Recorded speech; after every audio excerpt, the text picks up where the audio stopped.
This is East Asia Tonight. Good evening, I'm Natalie Edwards. Tonight's top stories from East Asia.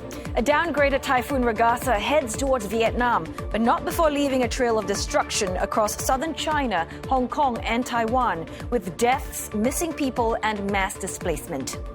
Now, China unveils its first ever emissions cut, up to 10% by 2035, with plans to expand wind and solar sixfold, while rebuking U.S. President Donald Trump's climate retreat. North Korea posing an urgent threat. South Korea says that Pyongyang may be holding up to 2 tons of highly enriched uranium across 4 sites, enough for 100 nuclear warheads. And HSBC touts a breakthrough in deploying quantum computing in financial markets as global giants race to harness the cutting-edge technology in everyday operations.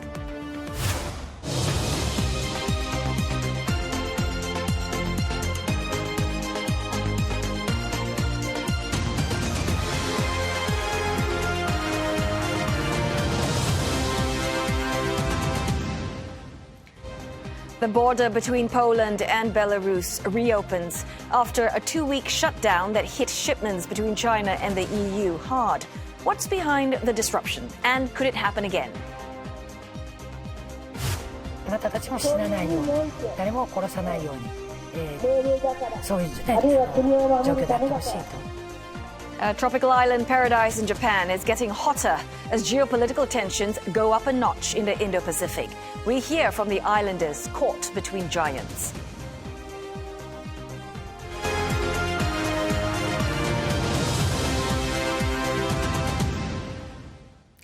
Parts of southern China are reeling in the wake of Ragasa, the most powerful storm to hit the region this year. For several hours, ferocious winds battered Guangdong, a province home to tens of millions of people. Ragasa tore through neighborhoods, toppling trees, ripping fences, and blasting signs off buildings. Well, there have been no storm-related deaths so far. A storm also brought heavy rain to the city of Shenzhen, cutting off power to homes and businesses in several areas. Dozens of flights were cancelled, while port and train services were suspended. Now, Ragasa was downgraded from a super typhoon as it made landfall in Guangdong yesterday. Now, it made a second landfall in Guangxi region, but continues to lose strength as it moves west towards Vietnam. For more, CNA's Deborah Wong, she joins us live from Shenzhen. Deborah, we hear that there's been some damage to schools, homes and neighborhoods in Shenzhen. How are people dealing with the storm's aftermath?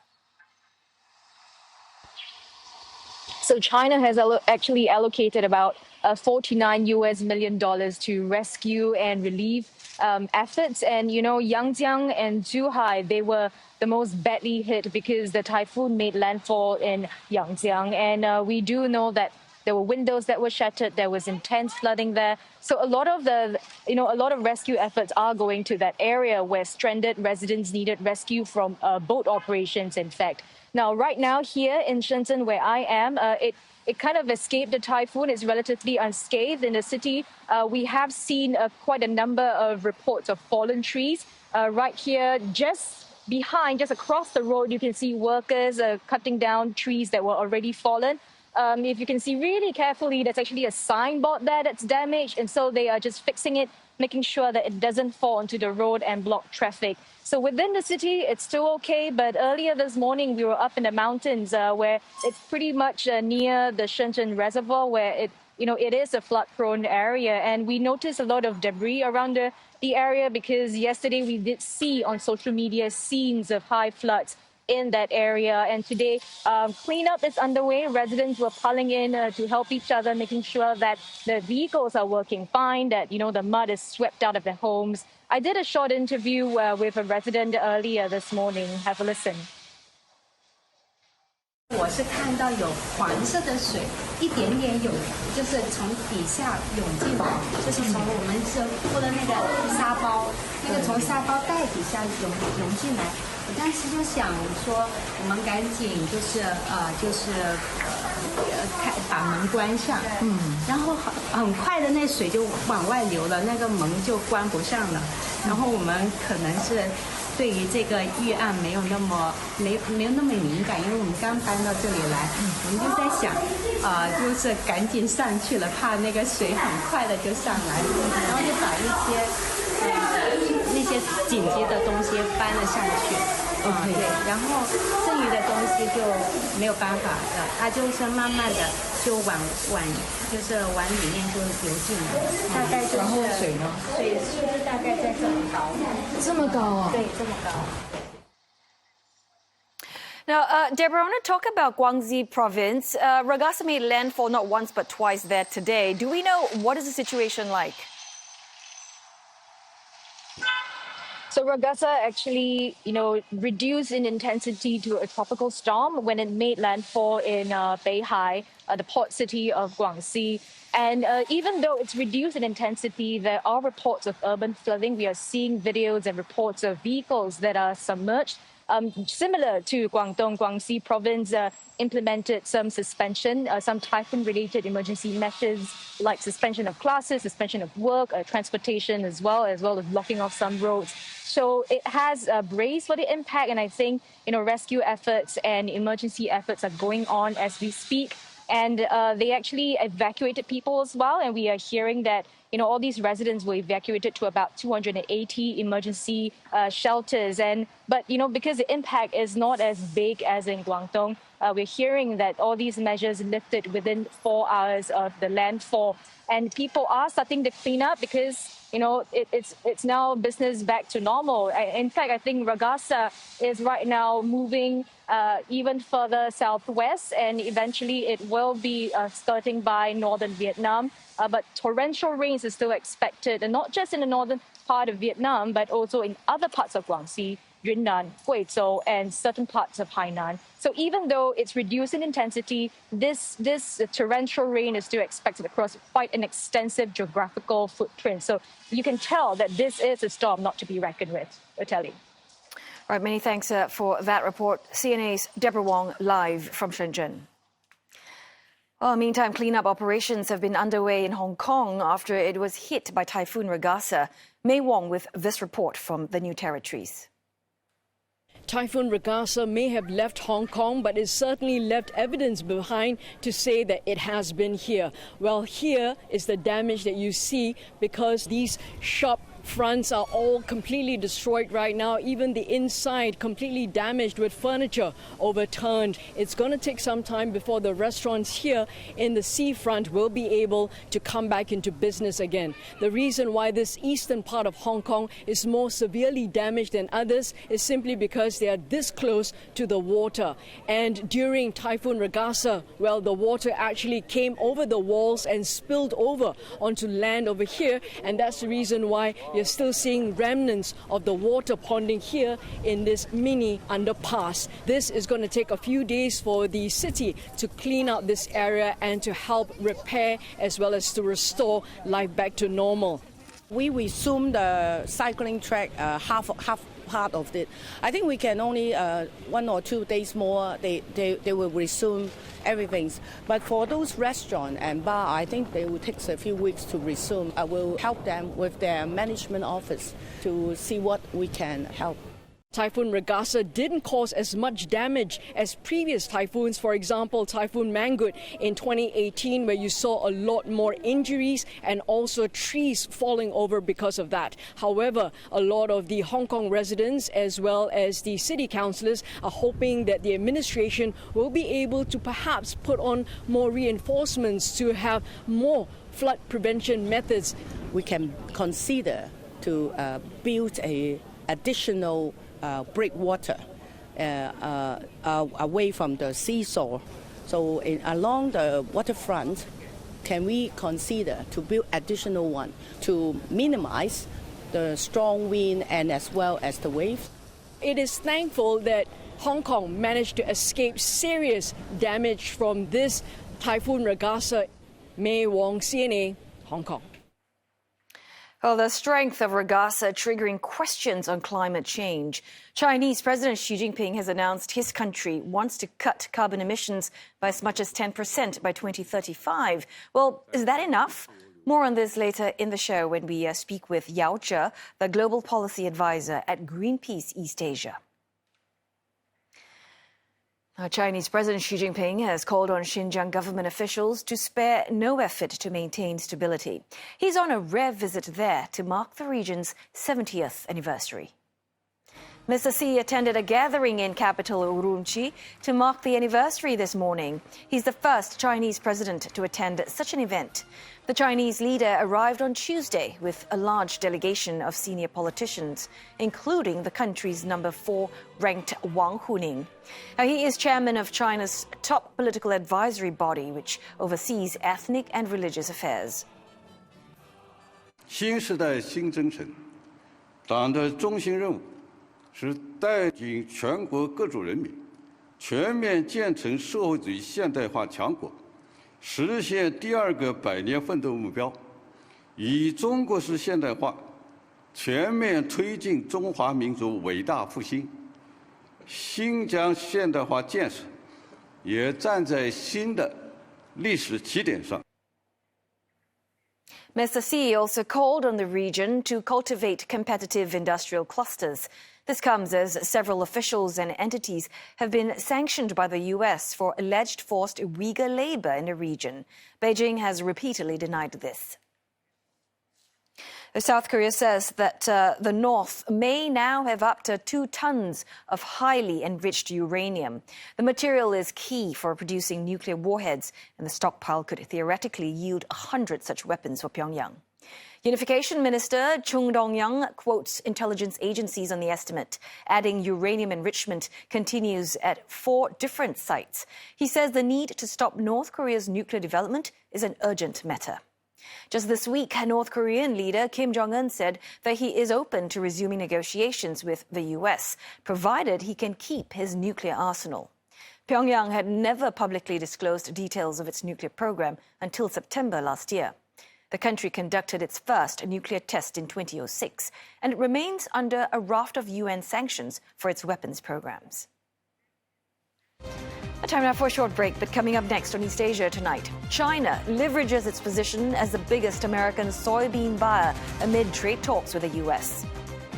Plus, HSBC moving to deal with the troubled property loans on its subsidiary Hang Seng Bank's books.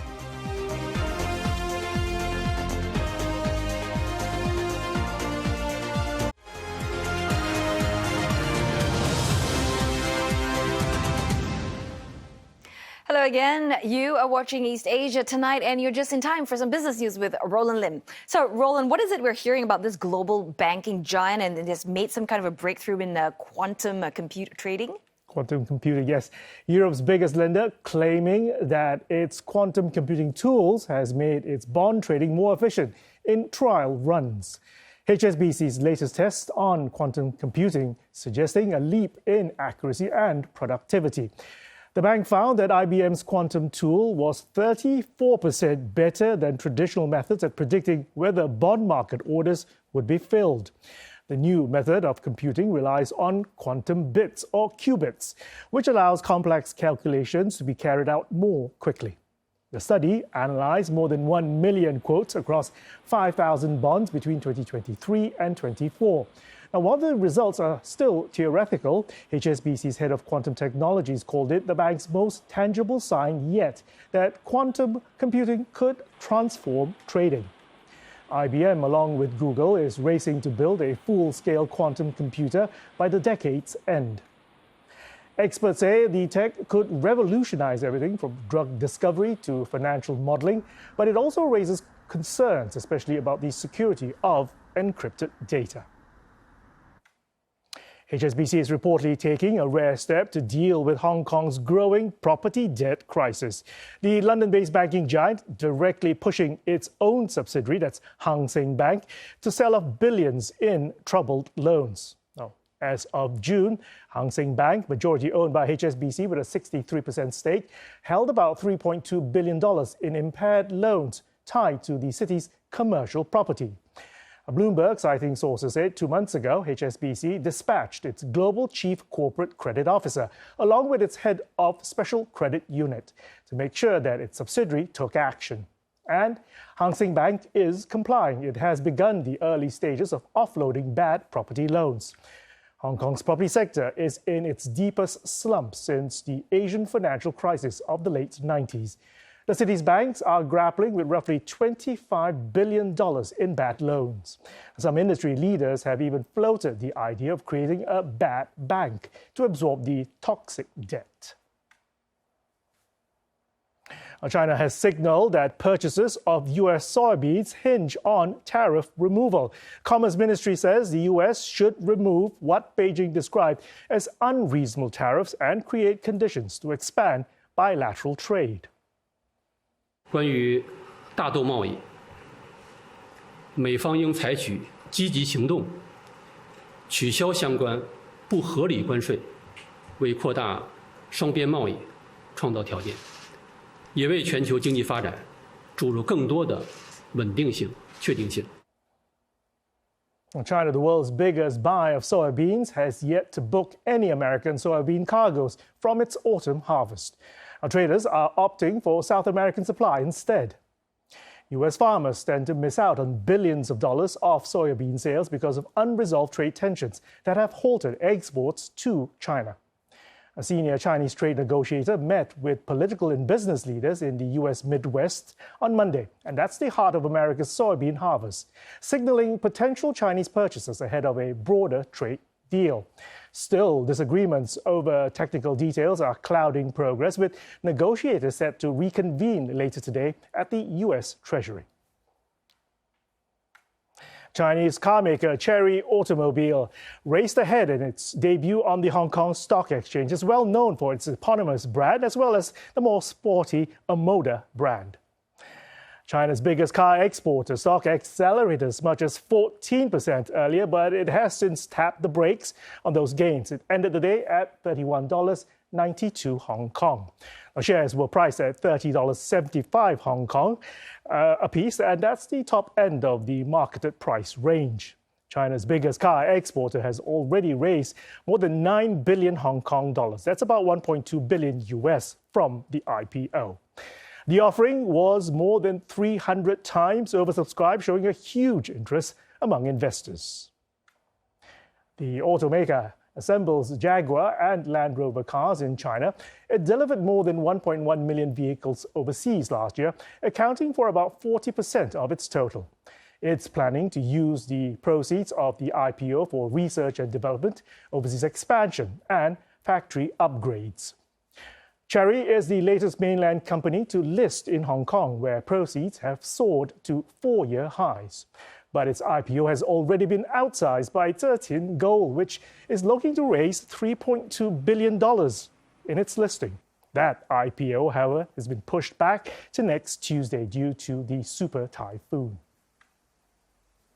Quick check on the Greater China markets, ending the day mixed after a strong start led by AI and chip shares. The Shanghai Composite ending the day unchanged, 3,853. Tech-laden Shenzhen component better. It's up 0.2%. Hang Seng Index in the red, 26,484 points. Shares of Alibaba in Hong Kong were in focus after the e-commerce titan ramped up spending on AI and announced a partnership with NVIDIA. Alibaba shares closing more than 1% in the red. Other tech names also pairing sharp gains, but still managing to close firmly in the green. Best of lot, JD.com up 3.5%. Alibaba yesterday disclosed plans to boost AI investment beyond its earlier budget of some $53 billion over 3 years and to team up with NVIDIA. Also, global data center expansion plans as well as new AI products. Now, its pledge to pour in more money on AI mirrors similar moves by US tech giants from OpenAI to Meta. China tech giants from Huawei to Tencent have also made similar commitments. Alibaba's partnership with NVIDIA includes developing physical AI capabilities such as data synthesis, model training, and environmental simulation, as well as validation testing. The Chinese e-commerce giant said that it also eyeing to open its first data centers in Brazil France, and the Netherlands, with additional facilities planned for Mexico, Japan, South Korea, Malaysia, and Dubai over the coming year. It did not, though, say whether the new data centers would be powered by NVIDIA chips. Audrey Ho from Citibank Singapore says that Beijing's push for self-reliance has sparked a renewed appetite among investors who view China tech as a compelling alternative to its pricier US counterparts. I think one thing is for certain, where we see kind of decoupling between the US and China as the G2 polarization continues. We are seeing that China is probably going to want to be more, self-reliant, especially on such sensitive industries. Which is why I think with the recent developments this year, around the start of the year, if you recall, DeepSeek had the big moment. We see the Chinese companies really building on what has been achieved on the US space over the past few years. And I think the direction is for them to be a lot more self-reliant. So, yeah, I think it's positive. I think over here in Asia, we are seeing a lot of investors being increasingly excited about the prospect of, China growing again, China offering this alternative opportunity, especially like what you mentioned, a lot of the US peers are expensive.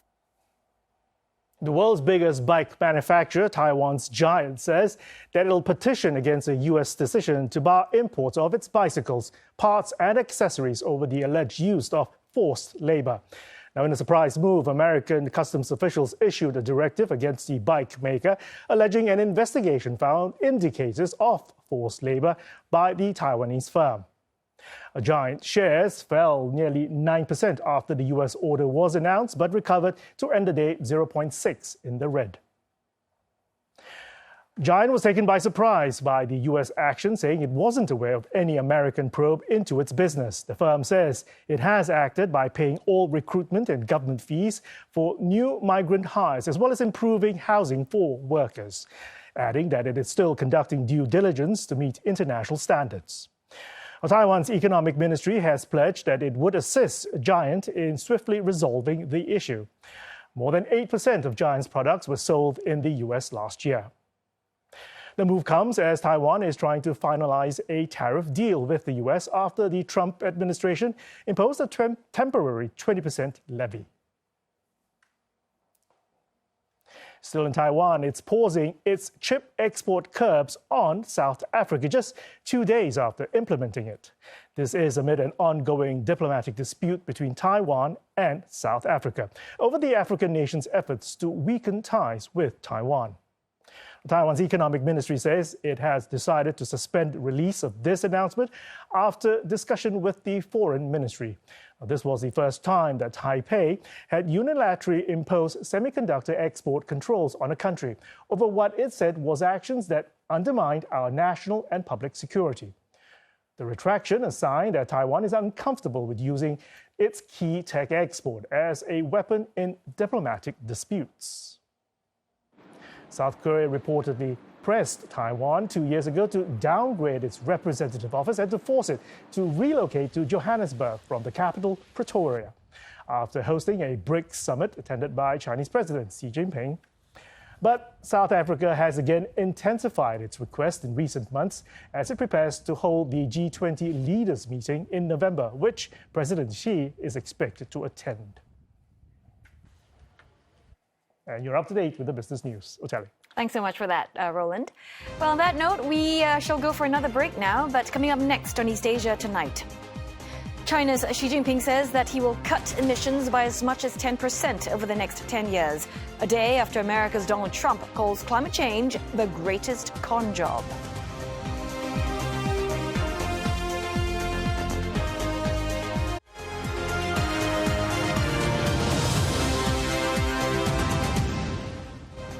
You're watching East Asia Tonight, and here are the headlines we're following. Parts of southern China are reeling in the wake of Ragasa, the most powerful storm to hit the region this year. Cleanup is underway in Guangdong and Shenzhen. China has unveiled plans to cut its emissions by 7 to 10% over the next 10 years. President Xi Jinping announced the goal via video at the UN Climate Summit, where the US was absent. And South Korea says that North Korea may now have up to 2 tons of highly enriched uranium. The material is key for producing nuclear warheads, and the stockpile could theoretically yield 100 such weapons for Pyongyang. A Singapore Home Affairs Minister, Kay Shanmugam, says that the suspicious parcel at a mosque last night is not an isolated case, with police already investigating similar incidents at other mosques. Now, the mosque was evacuated last night after the security scare, though it was later found not to have any hazardous substances. Speaking to reporters there, the minister says that the parcel appears to contain a piece of meat. We are checking what meat it is, still being checked. But at first sight, it appears to be pork. You know, whatever meat, it's obviously inflammatory to send it to a mosque or to other places of worship in this way. But if it is pork and it's sent to a mosque, you can see the implications. It's much worse. Investigations are going on. I would say this, though. Whatever the motive, this is playing with fire. We are treating this matter very seriously. We will deal firmly with anyone found responsible. And this is not the first incident. There have been other similar cases recently at other mosques. Police were already investigating these cases. And in that context, this has happened again. The minister says that such acts are unacceptable, and Singapore has zero tolerance for attempts to target places of worship.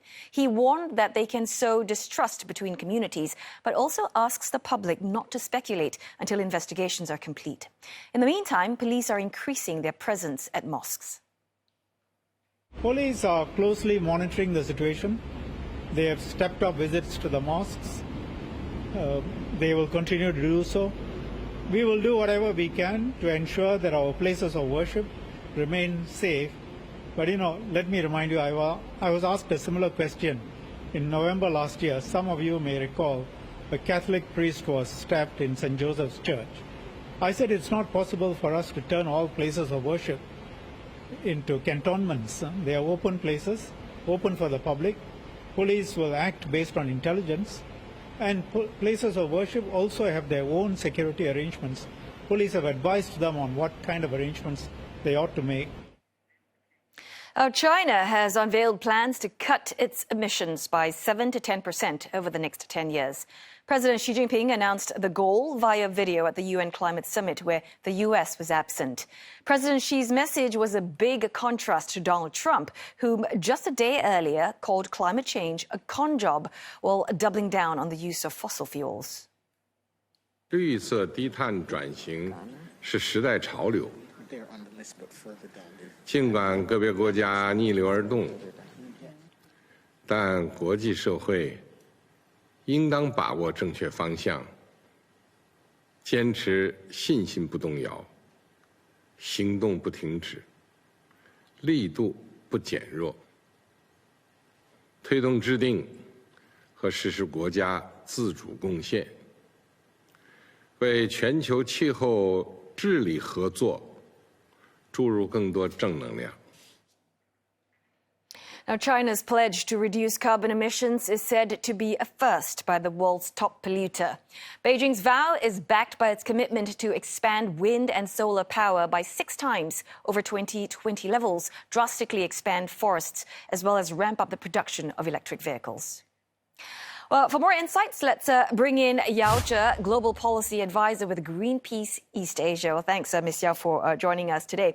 So we have it there, China pledging to cut emissions by up to 10% by 2035. And I'm curious to know, how do you read into this commitment? Because critics are arguing that the world's biggest economies are still not doing enough to match the urgency of the climate crisis.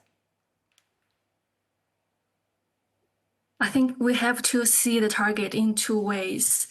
China is the world's largest carbon emitters on an annual basis, but at the same time, it is also the biggest clean technology provider. So what China has to offer matters a lot.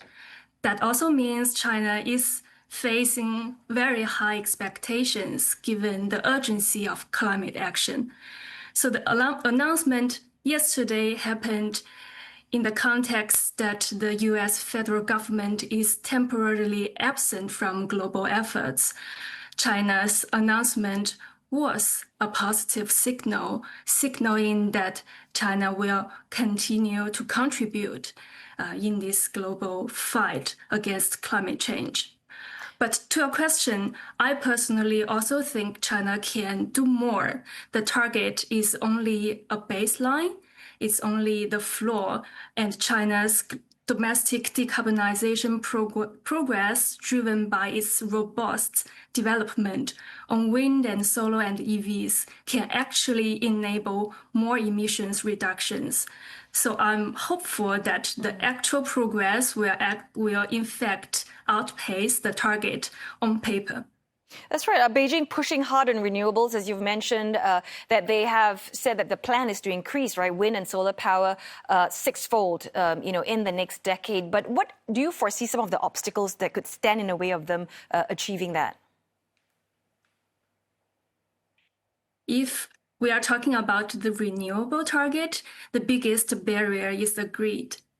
China has no problem producing, manufacturing such amount of equipment to be added.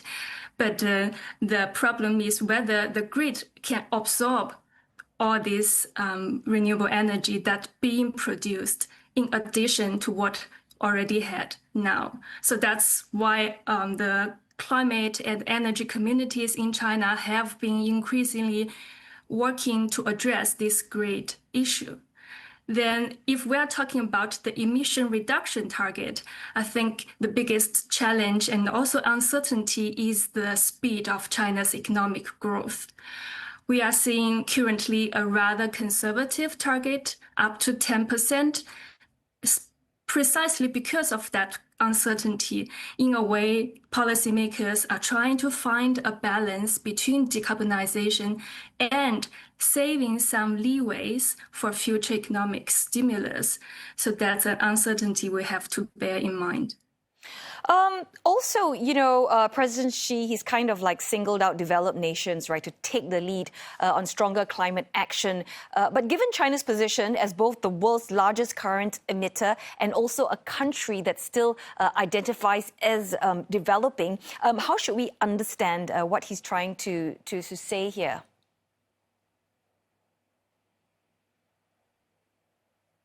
My interpretation is that in the global effort to address climate change, every country now takes a part. Every country has a share to contribute. But how much and what exactly the share of the responsibility for different nations or regions, that depends. Each region, each government might have its own views. For China, because China developed rather later in terms of the historic stage, and the EU and the US are the major emitters on a historic basis. That's why Beijing's view is that developed countries should still take the lead. That's a principle I think we shouldn't abandon, but bear in mind that the world is rapidly changing. The economic structure, the economic reality is also changing. As I mentioned, clean energy development in China is taking place at the speed that no one had expected. So that means China's role will be very unique. That's right. And all of this building towards the next big climate summit, which is COP30 in Brazil. What would you personally, Ms. Yao, like to see in China's approach, in these other top emitters' approach, that would basically convince everyone else that it is ready to take on a stronger leadership role in fighting climate change?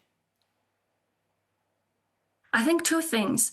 For China, one very practical step forward is that how China can contribute to the global renewable energy vision that countries made 2 or 3 years ago about tripling the renewable energy installations by 2030. Time is getting closer, but investments are still lacking. China is very well positioned to contribute more to that effort. Then secondly, I think jointly with other nations, after yesterday's UN climate summit, we have to be honest that there is a gap between what countries collectively have committed to and what's needed in terms of fulfilling the Paris Agreement target. So this is the gap that needs to be addressed at COP30 collectively as well.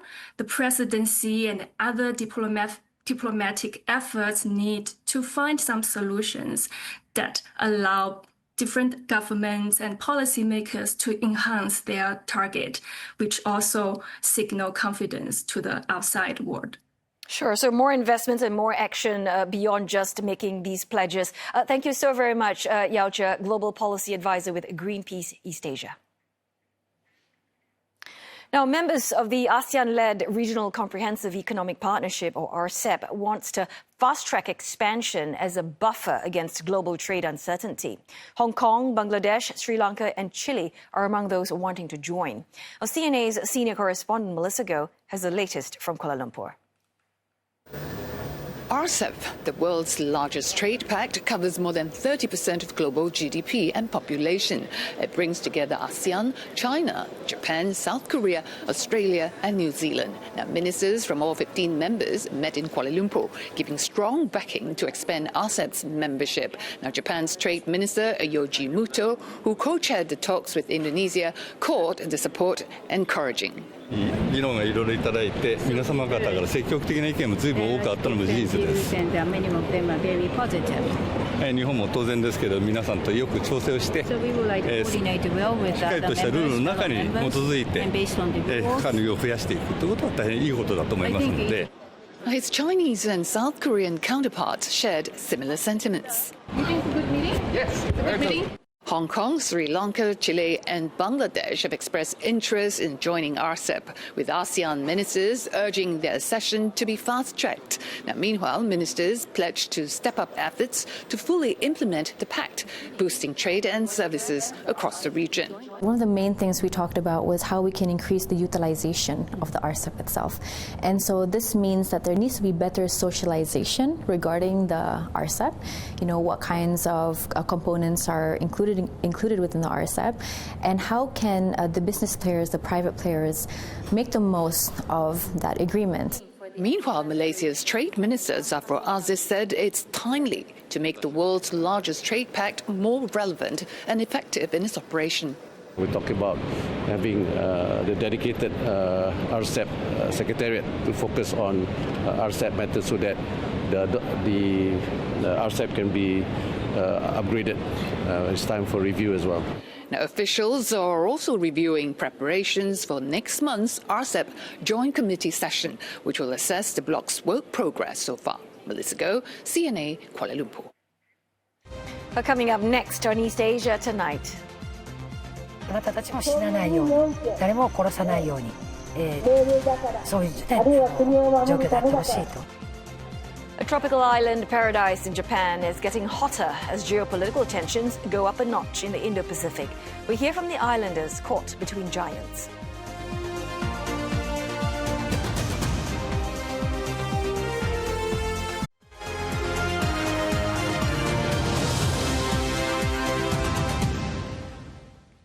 Poland has reopened its border with Belarus following a near two-week shutdown. Well, the move caused severe disruptions to international trade, particularly rail shipments between China and the European Union. William Denslow files this report for CNA from Brussels. Poland shut its border with Belarus on September 12th, citing security concerns tied to war games held between Belarus and its ally Russia. The move severed a key trade route linking China and the European Union, one that dramatically cuts the transit time for goods from 30 days by ship to as quick as 10 by rail. The trade route linking the EU and China accounts for nearly $30 billion worth of trade per year. The reopening is a huge relief for businesses, but Poland warns that if tensions rise, it won't hesitate to shut it again. NATO jets have been scrambled in recent weeks as a response to allegations of Russian drones and combat jets violating the airspace of Poland and several other EU and NATO members. It's a claim the Kremlin denies. Secretary General of the China Chamber of Commerce to the EU, Fang Dongqi, says trade shouldn't be used as collateral in geopolitical disputes. This route has been a key factor in enabling deeper trade integration, and its instability undermines a strategic advantage for countless companies on both sides. Speaking to CNA, European Commission spokesperson Olaf Gill says responsibility for the trade ruptures lies squarely with Moscow. The solution to this would be for them to end their war. And we repeat from this podium, as we have done many, many, many, many times and continue to do, please end your war. Tensions along the border remain, but Polish Prime Minister Donald Tusk says the preventative step has fulfilled its role, and his decision to reopen the border takes into account economic interests.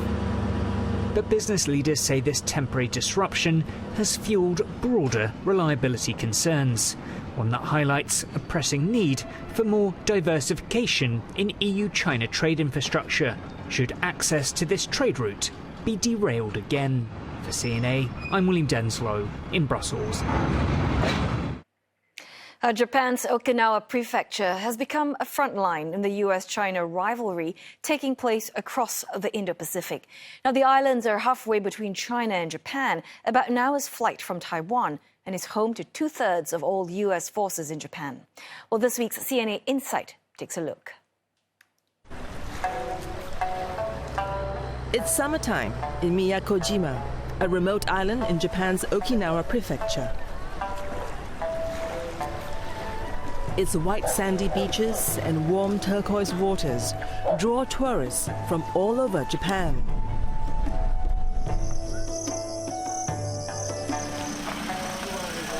In this sweltering heat, Seihan Nakazato is preparing for the melon growing season.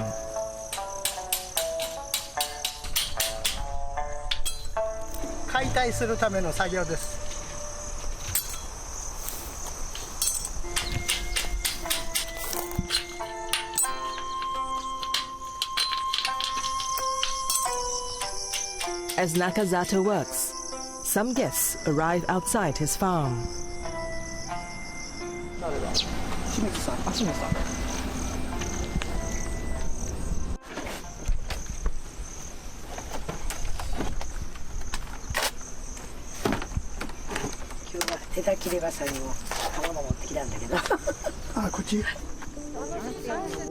Every Thursday morning, Hayako Shimizu and others from her group gather here, armed with flags and banners. They've come to protest Camp Miyakojima, which faces Nakazato's farm. The camp belongs to Japan's Self-Defense Forces, or SDF. The group is usually left alone, but today they have an audience. なぜここで抗議をスタンディングをしてるのか。見ての通りね、畑の中の基地なので、隊員の皆さんに訴えるしかないので、隊員の一人一人にあなたたちも死なないように、誰も殺さないように、そういう、ね、状況であってほしいと、そういう状況を作るために、戦争を止めるために私たちは活動してますよという訴えをね、しています。The base at Miyakojima is one of the many that dot Okinawa.